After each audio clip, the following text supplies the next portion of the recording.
Not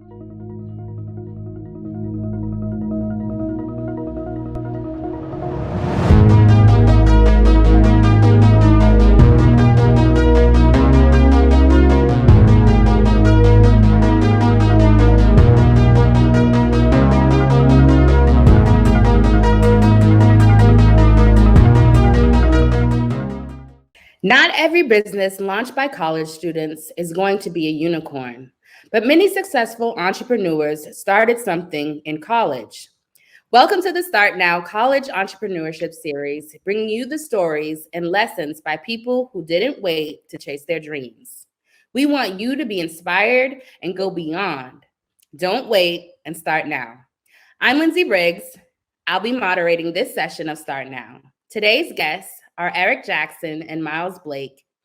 Eric and Mylz have been friends since middle school. They attended the Newhouse School as master's students in the multimedia photography and design program together. Now they are co-founders of Black Cub Productions, a multimedia creative agency based in Syracuse. Black Cub Productions is a full-service transmedia digital agency creating strategy, design, and advertising for companies and consumers focused on providing a platform for underrepresented cultures. Eric and Mylz, welcome to Start Now. So glad to have you. Thank you for having us. Happy to be here.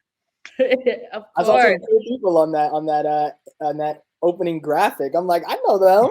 Okay. Yes, it's good. Small world. Yeah, it is good to see the growth, right? And get some of that nostalgia, back on the campus, right? Absolutely. Exactly. So, you guys are doing your thing in the production, in the film worlds, and it all kind of started in college, like in the master's program. But first, before we get into the college experience, how it all derived, we just want to know a little bit more about Black Cub Productions. Like, where did the name come from? I think that will give us a little bit of foundation of where our discussion is going today. Yeah, it really. I'm so glad you asked because it derived from a lot of passion. This idea and this thing that we're doing really came and really started because we saw something that we loved, something we believed in, and it was also something that was missing, right? So Mylz and I grew up together, both from Los Angeles, California, where we had a lot of similar experiences, a lot of shared experiences growing up, Black in America and specifically in Los Angeles, California. And because of that, we learned things, we saw things, and, we both kind of grew a love for storytelling. And within that, we wanted to see more of our stories in media and in mainstream media in particular. I mean, there's so many shows that bring us this joy, this feeling, but there's so many more things out there when we think about all of our experiences, so many more things to see. So through the long journey of kind of going from a child to being in college and going into a master's program, you have experiences and you have things, and college turns into this space where there's so many people who want to change the world, right? And I think that's kind of where our mind was coming when we had these experiences and we wanted to tell stories and we wanted to do this thing. So I know we'll probably get into it, but Mylz and I both ended up at Syracuse University, and that's when we decided, hey, we should start something, we should do this, we should tell these stories, but how do we do it? What does that mean to us? And so we started to look into our history a little bit, look into where we came from, look into who we were and why we were here, why we had this opportunity that so many of our ancestors weren't afforded, to be at a university learning how to be storytellers with this amazing equipment and all of this stuff. And a lot of the things we looked at, one of the ones in particular that we really, really loved and drew close to was the Black Panther Party. And the interesting thing about it is we believe storytelling is like the great equalizer, is what I like to call it, right?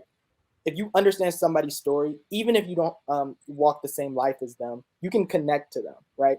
And so the Black Panther Party, if you only listen to a certain side of that story, you may only see them in one frame of life. but you don't see all of the other things or all the multifacetedness that comes with that, right?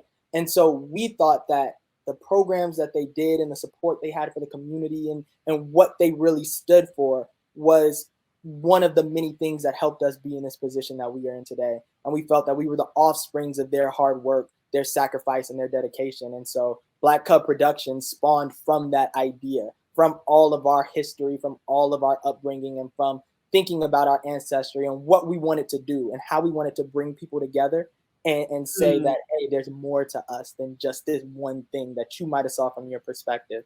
And that's where Black Cub Productions came from.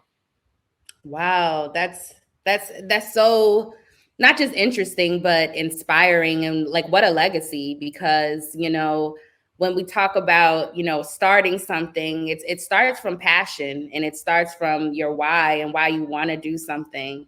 And just to know that our ancestors are looking back and looking at now and how far you've come, and the messages that you want to convey through the storytelling that you do through your company. It's just awesome. I guess I'll go over to Mylz now. Just being two business partners, co-founders of this company. How important is it for aspiring entrepreneurs who are watching this show in college? What kinds of things should they look out for as they're looking for business partners or somebody to build with? Because building a business is hard, and you need to find people who you share the same mindset, right? So how was that process for you guys, Mylz? Well, for us, we kind of had a cheat code because we've had like 15 years of knowing each other, right? So that trust was already there. I mean, Eric and I used to compete for the highest GPA in high school, right? So we've had these years and bonds, 15 plus years of experience. So finding someone that you can trust is really key. And I know starting out with a new business partner, that trust may not be there, but it's important to find out like what their drive is, how passionate are they, what's their character, what's their work ethic.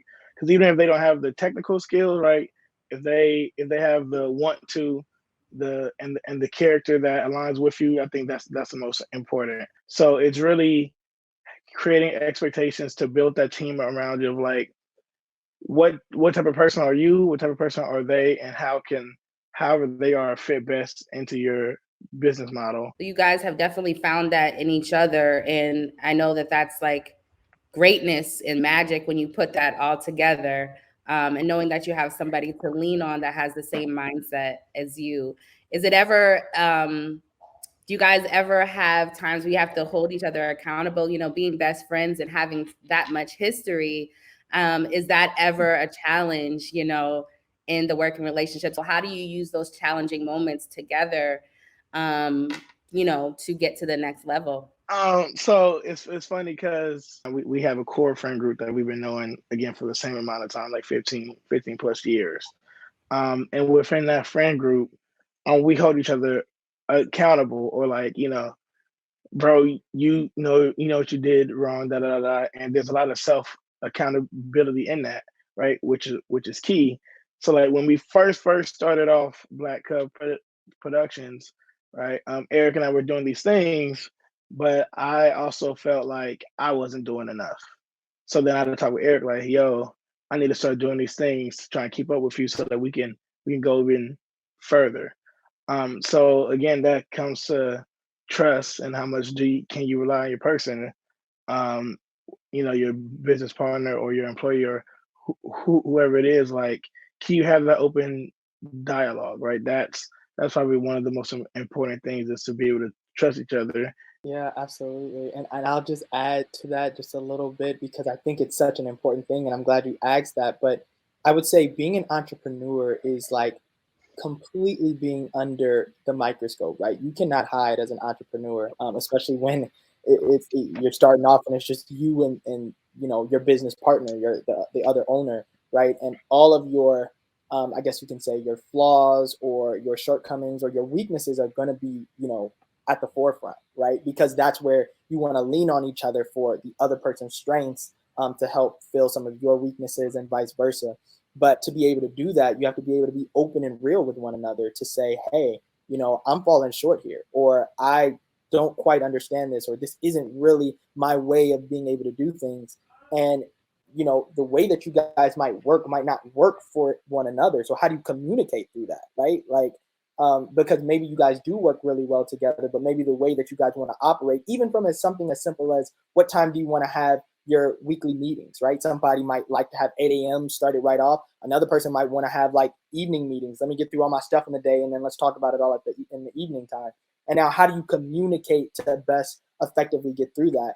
And I think Mylz kind of put it perfectly. We've been holding each other accountable since day one, like from competing with GPAs to like going and working out in sports together and pushing ourselves to be the best. We'll call each other out quick. And I think that was helpful for this stage, because we can just have real conversations like, hey, this is where I'm at and this is what I'm thinking.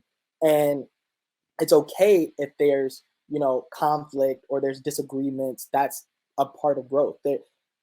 Disagreements and conflict is the stage right before growth, right? That's resolution. When you think of a story, the conflict is right before you get to the resolution. If you avoid and skip that, you're not going to grow. Going back to when you guys were on SU campus, when you guys first started Black Cub Productions, this show is called StartNow. In order to know, sometimes you got to fail fast, find those challenges, and so that you can grow faster, but it all comes with starting. And so what were the challenges straight out the gate when you guys first started Black Cub Productions, where it was like, oh man, that you can give some advice to, some co-founders that are just starting out?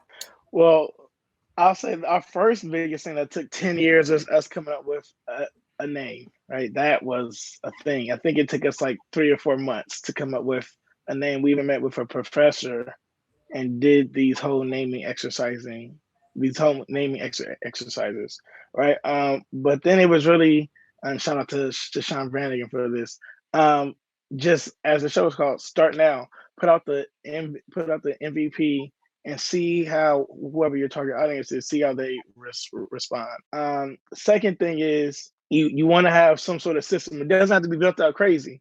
When we started, it was just Google Drive. Actually, we still use Google Drive to an extent, but it's being able to have that and to be organized. Like, you don't want to be falling on emails and then replying 2 weeks later and follow-ups are bad, so on and so forth. Absolutely. And I think just like you said, Lindsay, fail fast, just do it. And what that means is like, it doesn't have to be perfect, but when it feels right, right? And I think what that means is like, you need to be able to stand by it. Like when we chose Black Cub Productions, we could stand by it. We knew why we wanted to use that name, and we can stand by that and then see what happens from there. Choose who you are gonna be and who you want to be, and show up as that. And then let the market, let the clients, let everybody tell you and help you navigate what's working within that. And you can keep developing yourself with what's working for you and what's working for your audience.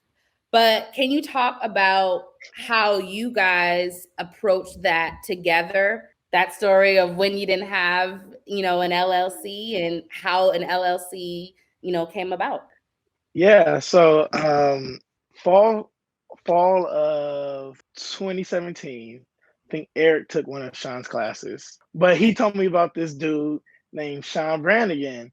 Yeah. And how he knows business stuff. And I'm like, oh, sure, everybody knows business stuff here, but how he has this class in the spring for entrepreneurs, and you have to have a business to get into this class. So Eric and I had, we were still, I think we had just maybe came up with our name, Black Cub.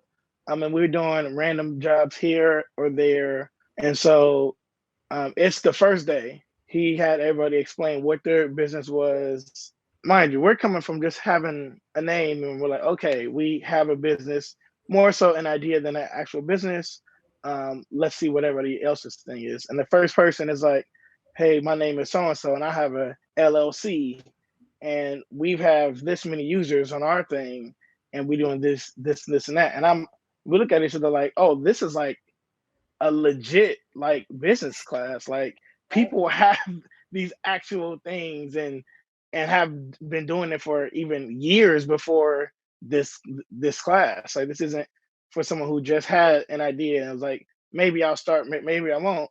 Then the next person goes, say, oh, escort, we do da da da da. And this next person goes, and then by the time we got to the third person and we realized how real it was, there had to be like 7 or 8 people before us. So Eric and I, wanted to obviously feel legit. So as people are explaining their businesses, and we're hoping time slows down at this point, we go on LegalZoom.com, and as people are like, yeah, I'm doing this, and we're filling out our LLC paperwork. It takes like, I don't know, I guess 10 minutes on LegalZoom, and we're filling it out, and we paid the like $600, and then it's like the little Rex, whatever, and it says, "Congratulations, you have an LLC." So by the time it got to us, we were like, "Hey, we're Black Up Productions. We're an LLC, and we do video for clients and da da da da da." And so that was how the first day went in, and how Sean, even without teaching yet, propelled us into what Black Up was going to be.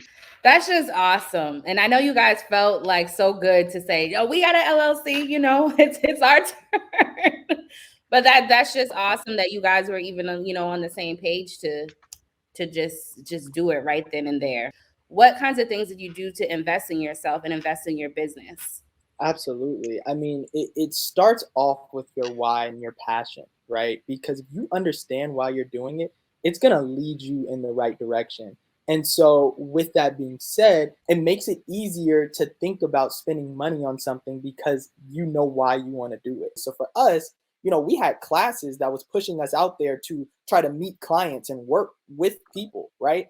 And because of that, we got to go out and shoot projects. It's about betting on yourself and investing in yourself and investing in your idea to do it. And if you have your why behind that, you're gonna push and you're gonna make it happen. But that's what it's about, and that's what it takes. Finding creative ways to solve for those problems, and then putting that whatever you make, whatever that money is, back into that. Right? If you have enough faith and belief in it, you're gonna make it happen. Yeah, and just to piggyback on what Eric said, the key was, besides putting our own money into it, thinking of ways in which, hey, how can we use what we have now to benefit us in this greater, grander way, or who can I work with that is also doing this thing, right? And you try stuff, and you're like, dang, $1,000 gone.